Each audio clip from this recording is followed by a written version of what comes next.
Welcome to the Business Talk, a global podcast series that highlights distinguished faculty members and their impactful scholarly contributions. I'm Deepak, your host from India. We are honored to welcome Dr. Bernardo Batiz-Lazo as our distinguished guest on Business Talk today. Before we get started, I would like to introduce today's guest. Professor Bernardo is a globally recognized expert in FinTech history, digital transformation, and the evolution of global payment systems. As Professor of FinTech History and Global Trade at Northumbria University's Newcastle Business School and Research Professor at University Anáhuac in Mexico City. He specializes in examining how computer technology has reshaped retail banking, with current research focusing on FinTech as an emerging global phenomenon. His scholarly contributions have earned him prestigious fellowships, including Fellow of the Academy of Social Sciences, Fellow of the Royal Historical Society, and Senior Fellow of the Academy of Higher Education. Professor Bernardo holds a PhD in Business Administration from Manchester Business School, with additional academic training in economics from ITAM Mexico and Autónoma de Barcelona, Spain, plus historical studies from Oxford. While his scholarship spans the business and economic history of Latin America, particularly Mexico and Spain, his primary focus remained the intersection of technology and financial services. His work addresses contemporary challenges, including cashless economies, retail payment innovation, financial inclusion, and international trade dynamics. Professor Bernardo has authored and contributed to over 45 peer-reviewed articles, 3 books, and 8 distance learning publications. Since joining Northumbria University in 2020, Professor Bernardo has built on appointments at Bangor, Leicester, Open University, and Queen's University, Belfast, complementing his academic roles with consulting and executive training across Europe, the Gulf states, Latin America, and Asia. In today's episode, Dr. Bernardo Batiz-Lazo joins us to unpack the key insights from his book, Cash and Dash: How ATMs and Computers Change Banking. We explore the digitalization journey of banking from the 1960s to today, examining the organizational and technological hurdles banks face in developing computer networks. Let's not keep you waiting. Please join me in welcoming Dr. Bernardo Batiz-Lazo to the conversation. Professor Bernardo, it's a distinct privilege to welcome you to Business Talk. We are grateful to you for accepting our invitation. Thank you very much, Mr. Bat, for having me and for having an opportunity to talk about my book. Thank you. Professor, your book challenges the popular belief that the ATM was invented by one person. Can you walk us through why the ATM's invention was actually a gradual process of trial and error, involving multiple inventors across different countries? For sure. Thank you very much. This is where the book started and probably the motivation of writing the book started. It's very seldom that in technology you have just one person going to an eureka moment in a garage and that changing things. It's, the more that you scratch to the history of particular inventions, the more that you see that there is a group of people, mainly men, not necessarily always men, but a good number of them are drawn by men that have these ideas floating. Now, what we call today the ATM, the cash machine, the automated teller machine, is a industry-specific device. It's only used in banking. In some places like Spain, for example, a particular bank called CaixaBank today was very successful in creating multi-service terminals. But in most other cases, in most other countries, with greater or lesser functionality, these are used to dispense cash to participants. Why are they important? And this is where I end my background. This is important because it's only branches and ATMs, the two challenges that financial institutions control 100% today. They don't control which mobile phone you use. They don't control which internet provider you use. They don't control a number of other things of the infrastructure, both outside of the bank, going back or going forward to the retail customer. So How is this coming together? This is coming together in a longer process of finding alternative distribution points to the bank branch. And you can find examples of that, or in the book, we document examples of that all the way to the 1930s with mobile branches, what we call mobile branches, but putting a branch on top of a truck to go to the, especially to agriculture kind of settings. There are drive-through. There's a number of alternatives. So in that sense, there are 2 or 3 important developments that mark the development of the cash machine as a separate or as a more of a group think type of device than the story that permeates the internet, which claims that Shepard Barron, sitting in his bathtub talking to his rubber dog, had this brilliant idea, and this is being corroborated by his sons. And there's basically no evidence to support that. Not that he couldn't have the idea, but that he believes that he's changing an industry because of. Why? First and foremost, there is a report in the newspaper of the armed forces that were occupying Japan, Star and Stripes, that describes a type of cash machine around the Tokyo Olympics in 1960. 1960, 1964, the exact date, it escapes me. Although I have tried to look for more information around that with colleagues from Japan, there was very little that we could do. So, but that is what in history and with people we call a fact, something that exists. It's contemporary, it's undisputable. Number 2. In the American Bankers Association meeting of San Francisco, if I remember correctly, is 1965.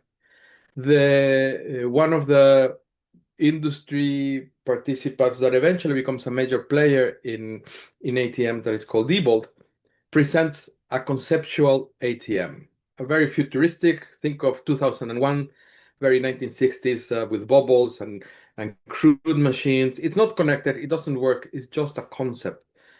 You see the same thing with car shows these days. They come up with conceptual cars that never are on the roads, but this is what designers are thinking, that where the industry is kind of going, what sort of needs they want to address. They want to see what people react.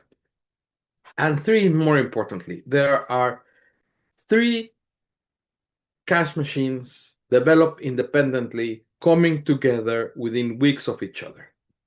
One of them is the Shepard Barron Barclays, which actually De La Rue, not Shepard Barron, but it's De La Rue, which was and still is today a major provider of bills, of cash notes. Number 2, one by National Westminster Bank, NatWest, which has changed in its history.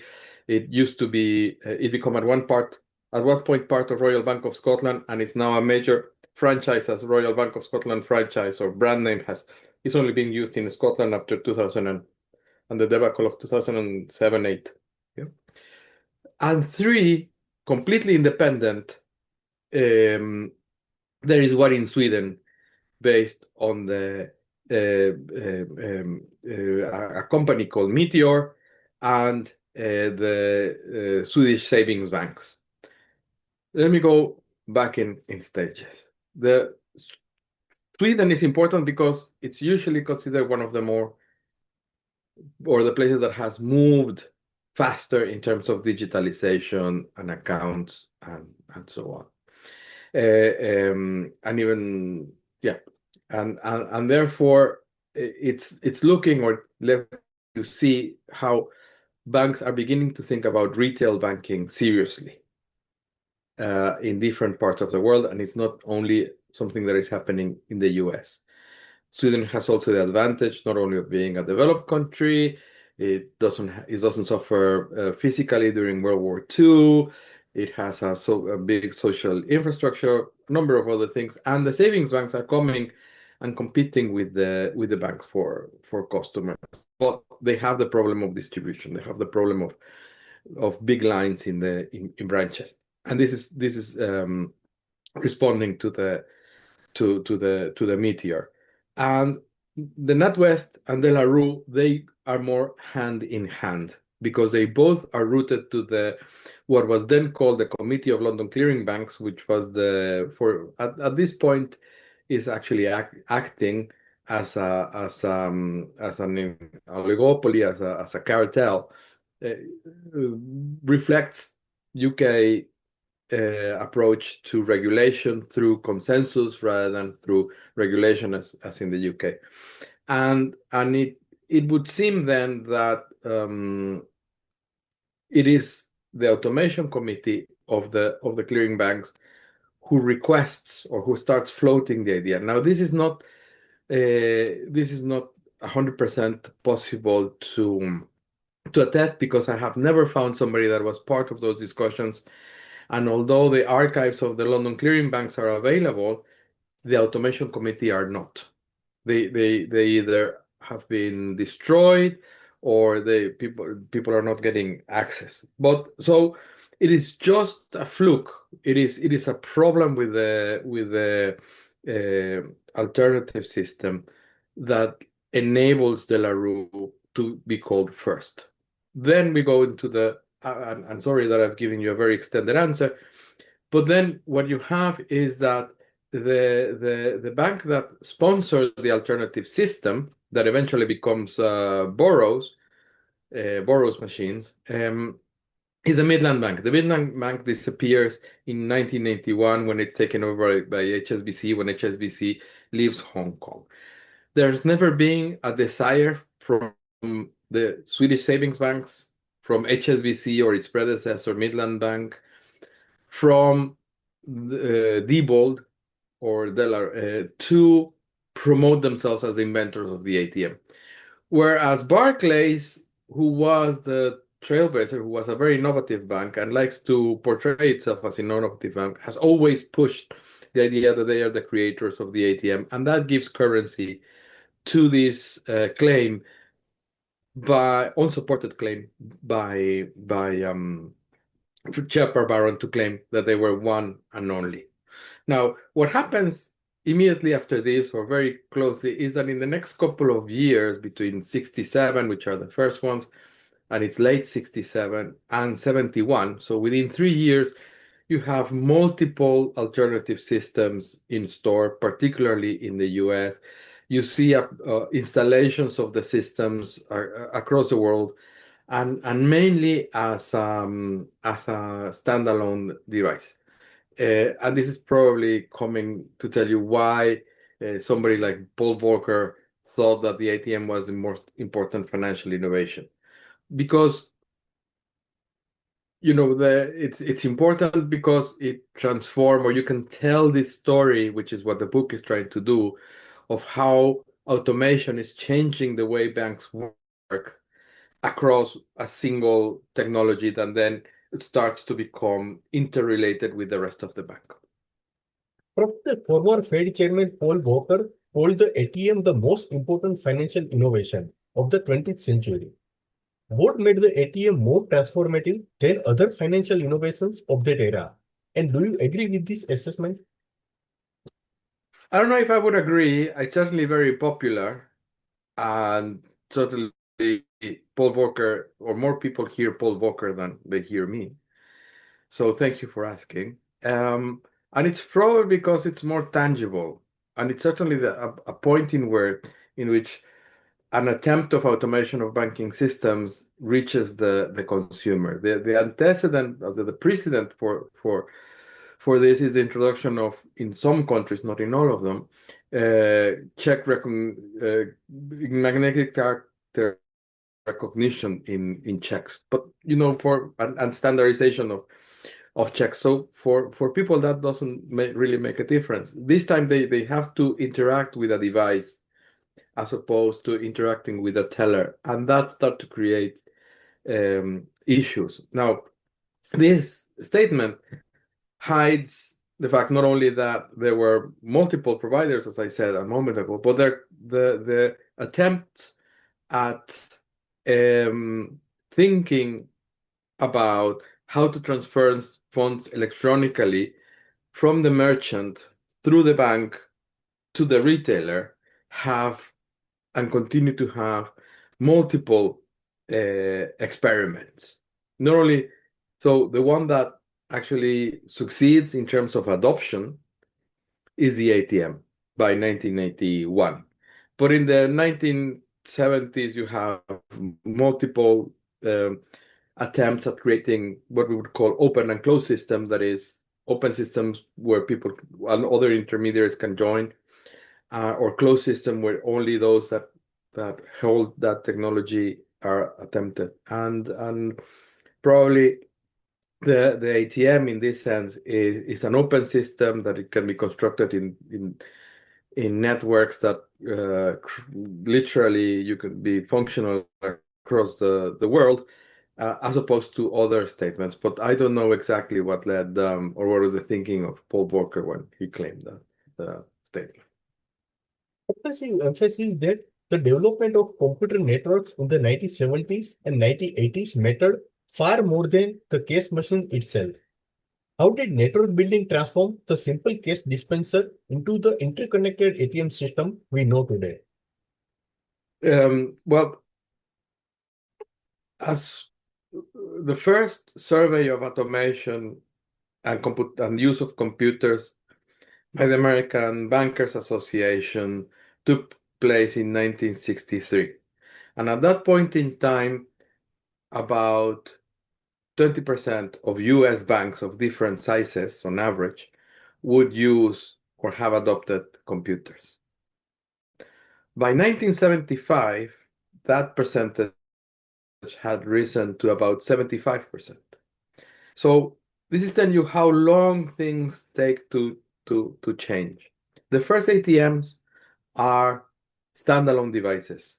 They are dumb in the sense that they are not connected to anything. You activate them with different types of different forms, but they don't check your balance. They check usually either through a hole and later on through a magnetic device how much you can withdraw. But that doesn't mean that you have the balance to withdraw. So in this way they are acting in some of a hybrid credit form.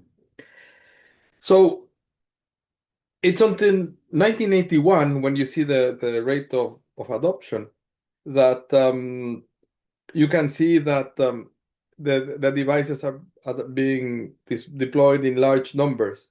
First in the US, in Germany, Japan. And the point is that you had to bring computers, you had to digitalize customer records. And the first computers, like there was in 1963, were usually adopted around particular type of tasks, like accounting, salaries, credit cards, yes? You needed to have broader system, and there is a term in the industry which is loosely used, and it's and can mean different things for people, that it's called a core system. So a core system is when you're able to unify customer information and then share it across different types of business. But really, what core systems are doing is creating this legacy, this different system, and then different layers. And then what I understand to be modern core systems do is that they accommodate the ones that you are not going to be able to change, like payments, yes, which were programmed in COBOL or even sometimes even in Fortran, or even older languages, with communication, so that they can provide the information to the rest. So they have 2 or 3 layers. So one of them is going to be the information, the other one is the communication, and the third one is the point of contact, either with the internal to the bank or with the customer. So the point of this is that this is layering, this is constructing little by little, and in that sense, that's when you're having the ATMs, and the ATMs, you know, the first one when they come online, they're basically saying, should I dispense yes or no? It's a very small crypted message. Yes.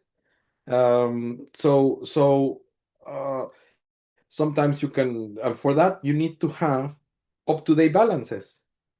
And up-to-date balances can only work when when banks as late as the early 2000s were running in as of last night. Yes. So you have to concentrate all of that. You have to put the computer terminals in the tellers in the branches. You have to comply with regulation. You have to do all of these different things, and it's not just a mainframe. Yes, but it's different systems because you need to have one that handles credit card processing, and then eventually one that is trying to handle debit cards. But usually, well, they go through different. But certainly credit cards were created differently, and then so it's all of these things that is happening that are not evident to the customer, that not they are sometimes not evident to individual bank staff who are working in separate areas, that it's creating what is called a financial infrastructure. And this financial infrastructure is then able to provide services that you can do today. So one of the reasons why you can use your mobile phone, like UPI in India, or to pay the boss in the UK, is because then the tube, the pipeline, as it's called in the industry, is digitalized. Otherwise, you have to pay with exact change, and that's it. Because yes, and so the answer to the question is that these networks is not uniquely to the ATM. The ATM is part of a bigger network that it's being built around the bank. Some of it it's proprietary, some of it is shared. Yes. And in the case of the ATM, is shared in as much that I am able to use or allow non-customers to use mine, because then if I find a way, if my bank can agree with your bank how to use your cash machines for me to withdraw, and you tell me whether you're going to charge me or not, yes, charge me individually, yeah, but you're going to charge my bank. So the more ATMs that I have and the more people that I use it, then the cheaper it got. So this is networks. It's like a telephone. The more people that have a telephone, then the cheaper each call is made. Professor, research reveals that ATMs facilitated a fundamental shift in how banks show themselves, from money movers to information processors. What were the organizational and cultural challenges banks face in making this transition? Very quickly, this is a shift in where the value is created within the bank, from the branch to head office. So, for example, as late as the 1950s and even in the early 60s in Spain, the branch manager was the boss. They even had the responsibility of paying salaries of whatever they had in store. Yes. Today that's a completely, miles away. There is a human resources or whatever that pays you directly to your bank account, and whatever have you. So you have to move that center of gravity into headquarters. You have to decide what you do with employees. You have to start articulating what is your strategic models, and what is happening in the 70s, but certainly in the 80s, is this idea of the universal bank, the bank that can be anywhere for anybody in all the markets. Most of them only end up being, multiple providers within a domestic setting. Very few, like Santander, BBVA, BNP Paribas, maybe Barclays, yeah, are real HSBC for sure, have multiple locations and provide all services to all customers in all locations. Yes. So banks are transforming themselves in as much as they are changing their business model, in as much as financial markets are growing outside of the remit of the banks, and it's not a story only of design, because there's also reactions to unexpected things like the emerging debt bank crisis of 1982, and that is important because then big multinationals have lower credit ratings, or that is better credit ratings than banks. So the banks would have a lower credit rating. So it was for them cheaper to go and get finance from the market. So there are things which are happening as the industry is evolving, that the strategic model of the banks is evolving, and you see the disintegration of what what is a bank, because in the 1980s, maybe still the 1990s, maybe, if you say this is a commercial bank, this is an investment bank, and this is a savings bank, within a country they all look the same in terms of balance sheet, in terms of organizational structure, in terms of, now you have all of these mesh and fintechs and all of these things. You have Volkswagen and Tata offering you financial services. Yeah, so all of this has changed. Yeah. Professor, your book explores attitude toward the patent system and the formation of technical standards during ATM development. How did competing inventors and manufacturers navigate intellectual property conflicts while building an industry-wide infrastructure? Right. So patent is one of the arguments that Shepard Barron uses, that it's not important in banking to defend his claim. And to some extent is true. The achieving standards is more important for banks than protecting through patents, whereas in engineering it's more important to protect through patents. Why? Because you're exchanging information, and how you exchange that information is more important to make the system, because we talk about the system works. There, banks don't exist by themselves. There is no one single financial intermediary nowhere. You always have a number of them. So the other thing is that the products themselves are easily replaceable or replicable, sorry, in that sense. So going through the cost and pain of having a patent, it makes very little difference in proprietary technology. Your assets are the people. Your assets are your IT. Your assets are your risk management.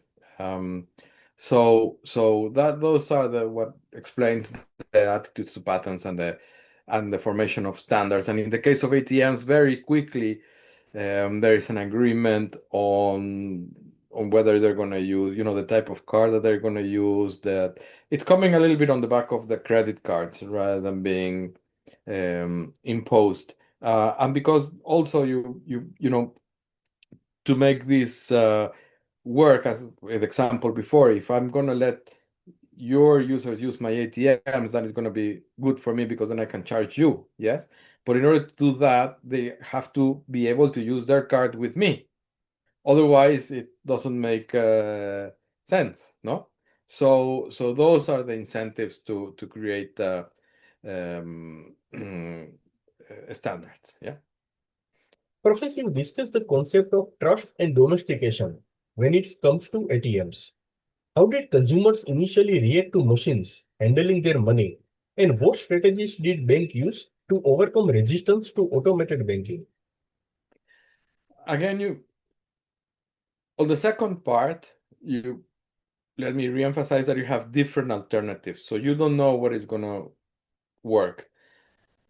In the long term, I don't know, looking forward, I don't know, but looking backwards, banks have been good at keeping an eye on innovations, trying them out, and if it works, then they invest heavily. In the case of cryptocurrencies, for example, they would say, "Oh, Santander has a cryptocurrency subsidiary," but that might be just five guys in a separate entity playing with computers, and if it works, then they think seriously about it, no?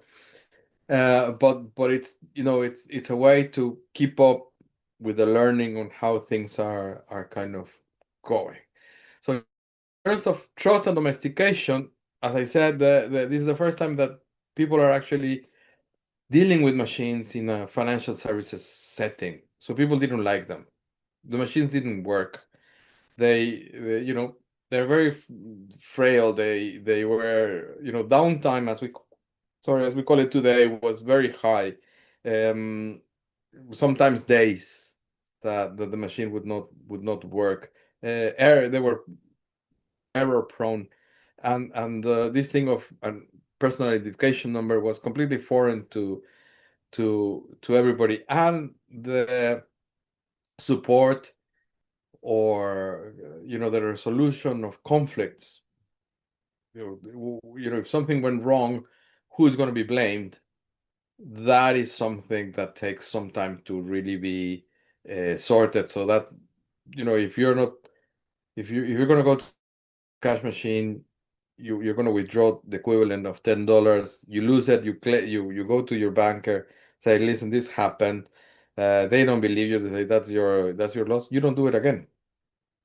So as the systems mature, you have to manage this trust, and you have to manage these things. I don't know if it was the case for you, but think of the first time that you made a digital payments with your phone. Are you sure it's gonna work? Yes. Maybe for your child, they see that as they're growing up, that becomes natural. But for a middle-aged person, when they have to send uh, money across borders, I still get nervous when I have to send money, or somebody's going to send me money. Is it going to arrive? Is it not going to arrive? Because it takes days, it takes time, and so until you start doing things regularly, you know how to do it. And the other thing is that functionality at the beginning was very broad. So think of all of the things that you could do with your banking app, putting a screen in an ATM, when you're using one or two, checking your balance and withdrawing cash. So how to navigate this machine becomes cumbersome, and so it takes a while. And the other thing, as I said, is that you have several things on the go. In some places, like the US, in other places, they're just keeping to the same tried and tested. A good example is India, where banks were either nationalized or semi government owned for until the 1990s. I recall, and it was not my experience, but even in the late 1990s in Indian banks, you still had people who had physical layers. I mean, big, thick books of writing the transactions and keeping your passbook with whatever is in the book, and that was the record, no?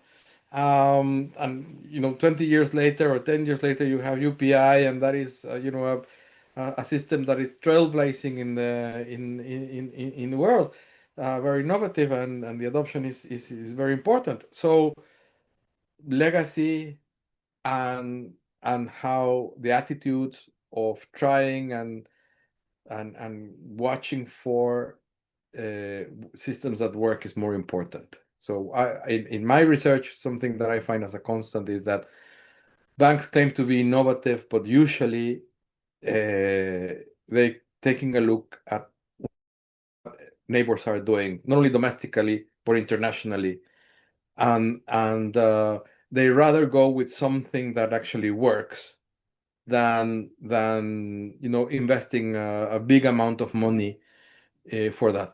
There is some of that. When with the first computers, they some of the banks like Barclays lose a lot of money when they're trying to make the first real-time systems work. But so from that point on, you just say, well, let's see. And the case in point is UPI. UPI is not the first digital payment system in the world. It's one that works wonderfully. Yes, it's huge number of transactions, but it's not.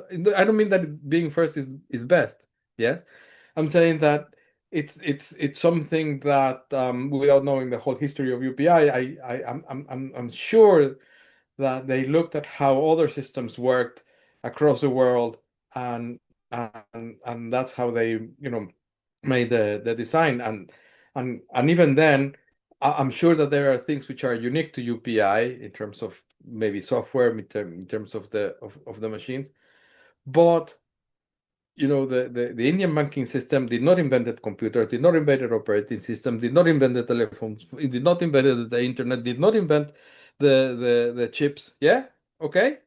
So all of these are things that are tried and tested, and so domestication is how you adopt those of the ones that are coming and you make them your own.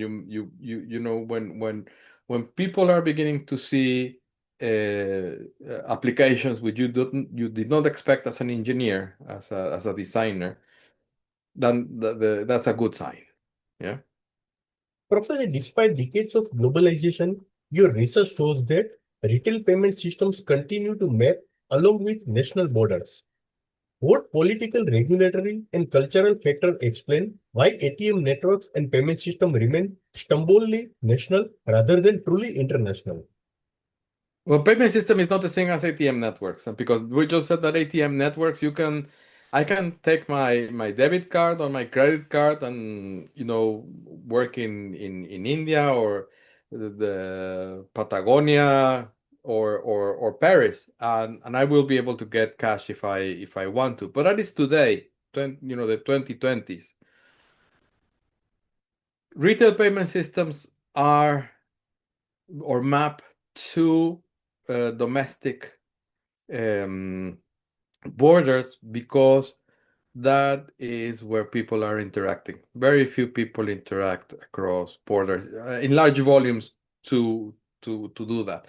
And when they do, the systems adapt. And let me give you a quick example of that. Is in the case of remittances. There's a huge number of remittances between the UK and India, but they still go through SWIFT or they go through a FinTech intermediary inside the intermediary. In the case of Mexico and the US, which is I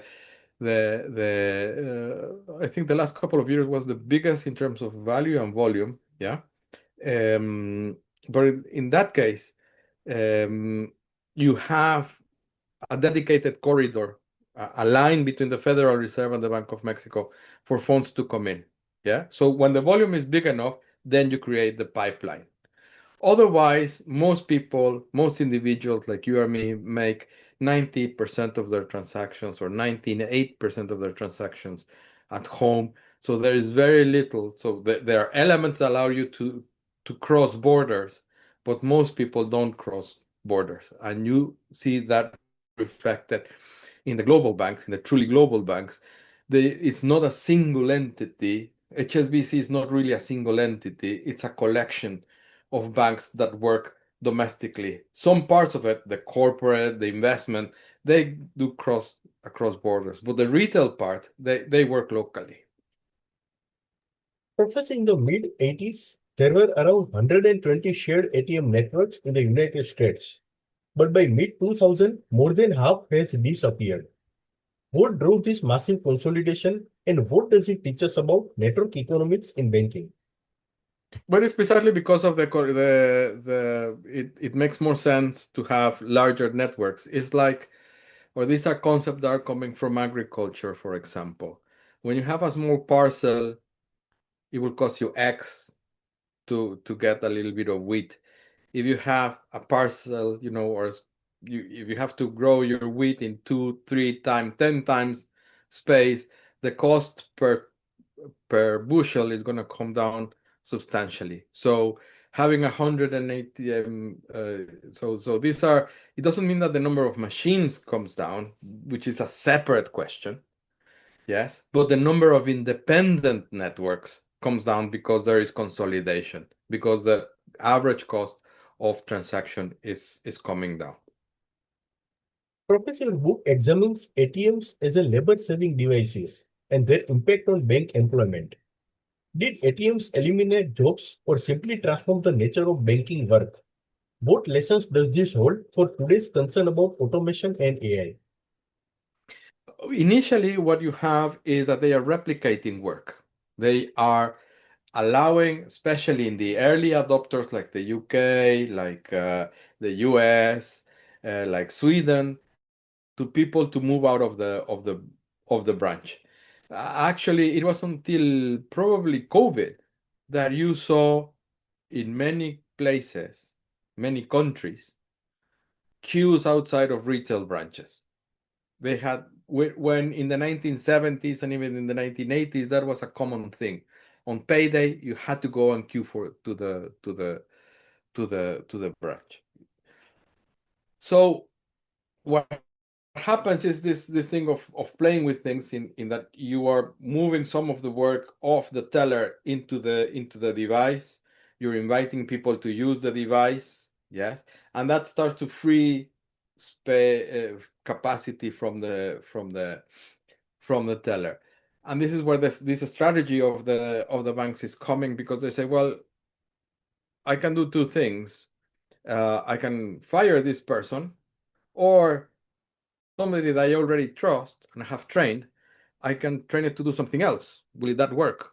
So there is a gap between in which they are trying to articulate this universal banking model, yes, and the numbers coming down, because they say, well, no, we're really not selling stocks or insurance or even mortgages in the branches. Yes, we have other ways of doing that. So we really don't need that many people in the branch, and in some other countries, they say, well, listen, all of the people who were trained in the bank, the way that they were doing things, we really don't like it. We're going to do things in a different way. So really, we need a fresh crop of bankers. So off with the old, in with the new. So the impact is not immediate, but the impact is not the ATM itself. Is the impact is of automation and of changing the nature of the job, because in the 1950s and in the 1960s and even before, the route to success in banking was to become the manager of a retail branch. That was when you were really somebody, because all of the things that you see in the bank done today, credit scoring, risk assessment, all of that was done by the manager. So the manager was a very important person. To the extent that there is an anecdote in one of the internal magazines that, there is an officer that comes into the branch and asks if the car parked the gray car parked just ahead was the manager's, because it was wrongly parked and they were going to find it, but then he didn't want to get on the bad blood of the manager. Yes, that is the type of respect that they would call. Today, being a branch manager is just a step in a long career. And actually, the something that we didn't mention, there is this tension inside the bank between the branch managers of particularly the large branches in London and in the direction of the ATMs, because the branch managers didn't like them, and headquarters had to convince them, because they couldn't just order them. Yeah, because these are the people who were creating value for the bank.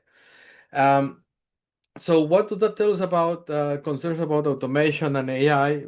It's something that we've been living. It's something that it will continue to happen. You also need to, be able to recreate your managerial structures in the long term. So let's assume, I don't think it's the case, but let's assume that you can use AI to do all of these things. And you don't need to hire recruits in 5 or 10 years. That means that in 5 or 10 years, when you have to replace middle managers or top managers, you're not going to have the people that have gone through the industry, let alone the bank, with the industry knowledge to be able to handle this. So I am somewhat skeptic because I don't think that we also have fully understood what we can do and cannot do with large language models yet. In the same way that when we had the commercial internet, we had many ideas of what was going to happen. We had different models, yes, and only some of them came up, and sometimes it's in the second or the third round that, for example, Google appears. Yeah. Professor, before we wrap up, one final question. Looking at how ATMs achieve interoperability across banks and borders, what can today's fintech innovations like mobile money, payment apps, and digital wallets learn from the development of ATM networks in creating platforms capable of sharing information within and across borders?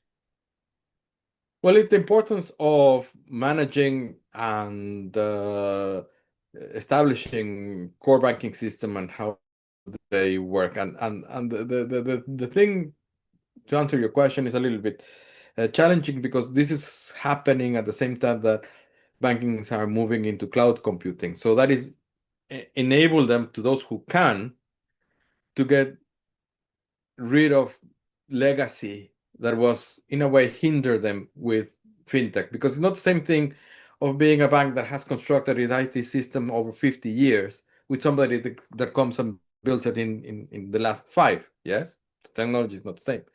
But once that you move into cloud computing, then that disadvantage kind of disappears. And you still have other advantages. So I think that what this shows us, although it's not necessarily in the book, is how IT has transformed from being an enabler of competition to being a barrier to competition. Because now, if you don't have the system, so fintechs are coming into very specific type of business, but they find it hard to connect with the rest. So that means that big banks, still have an advantage of being able to connect with the rest of the systems. And here now, IT is a barrier for you to connect. So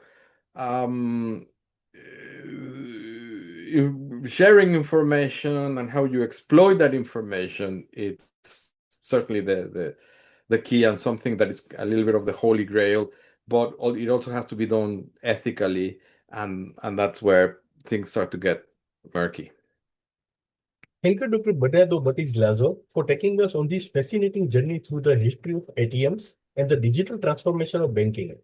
Your insights remind us that today's most ambiguous technologies weren't invented overnight. They were shaped by decades of experimentation, collaboration, and adaptation across borders. As we navigate the current wave of fintech innovation, the lessons from Cash and Dash offer a valuable perspective on how technology truly changes industries, not through invention alone, but through the complex work of building networks, earning trust, and bridging the gap between innovation and everyday use.